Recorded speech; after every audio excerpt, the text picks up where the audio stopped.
दुख। एक शादीशुदा जोड़ा था। शादी होने के कुछ सालों तक तो सब ठीक चल रहा था। वे बहुत खुश थे, लेकिन जैसे तैसे समय बीतने लगा, इन पति पत्नी के जीवन से खुशियां कम होने लगी और उनकी जगह झगड़े, निराशा और दुख ने ले ली।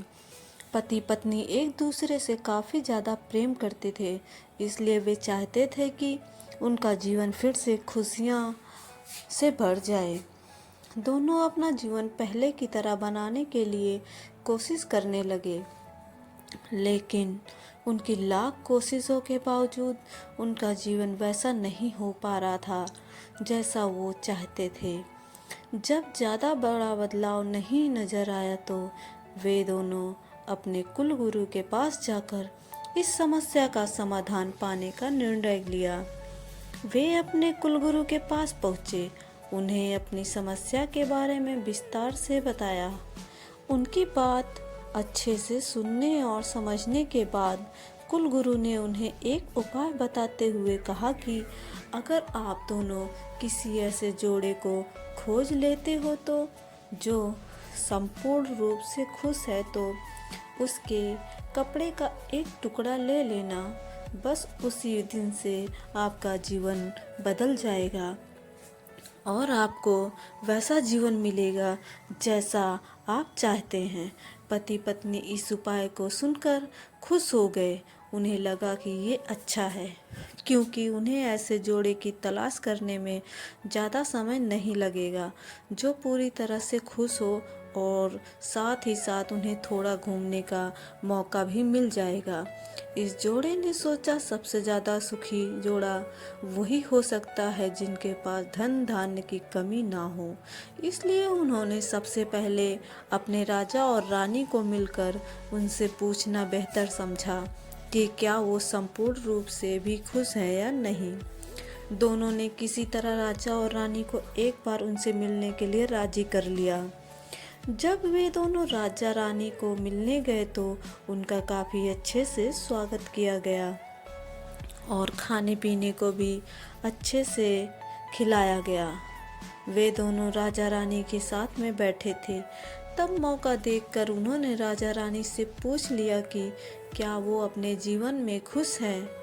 राजा रानी दोनों ने कहा, हाँ बिल्कुल, वे दोनों जीवन में खुश हैं। राजा रानी का जवाब सुनकर जोड़े को खुशी हुई, लेकिन फिर भी उन्होंने आगे बढ़कर पूछा, क्या आप दोनों पूरी तरह से खुश हो? यह सवाल सुनकर राजा रानी के चेहरे पर थोड़ी सी उदासी छा गई।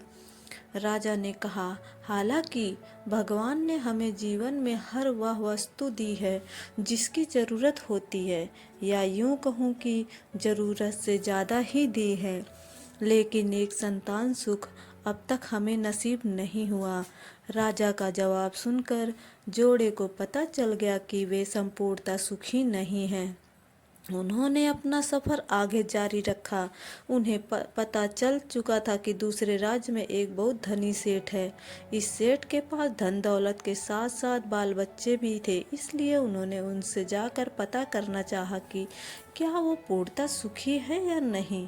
उनके घर पर एक दो दिन रहने के बाद यही सवाल उनसे पूछने पर सेठ और सेठानी का कहना था कि सब कुछ होते हुए भी वह पूर्ण रूप से सुखी नहीं है, क्योंकि उनके 4-5 बच्चों को संभालने में उनका पूरा वक्त चला जाता है और उन्हें अपने जीवन में बाकी सुख भोगने के लिए समय ही नहीं बचता। पति पत्नी का जोड़ा वहाँ से भी निराश होकर निकला।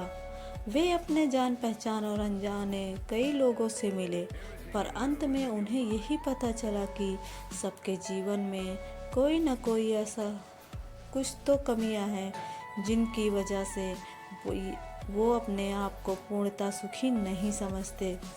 अंततः में पति पत्नी एक किसान दंपति से मिले जो दोपहर में खेत में काम करने के बाद खाना खाने के लिए बैठे थे।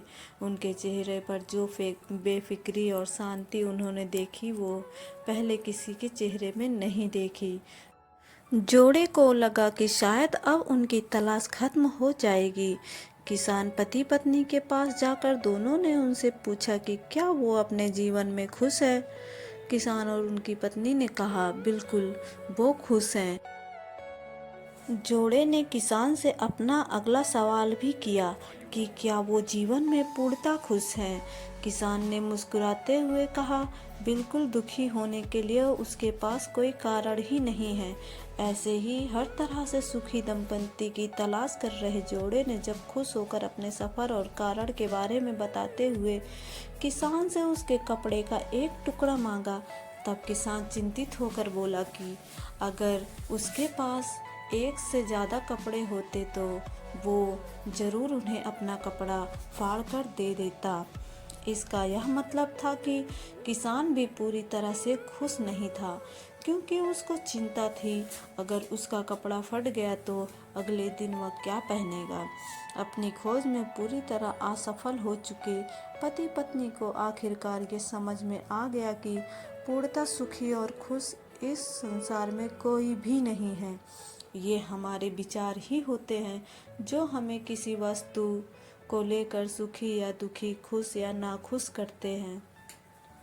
जैसे कि संतान का ना होना किसी को दुखी करता है, तो किसी को संतान है और वो शरारत करते हैं, ये विचार दुखी करते हैं।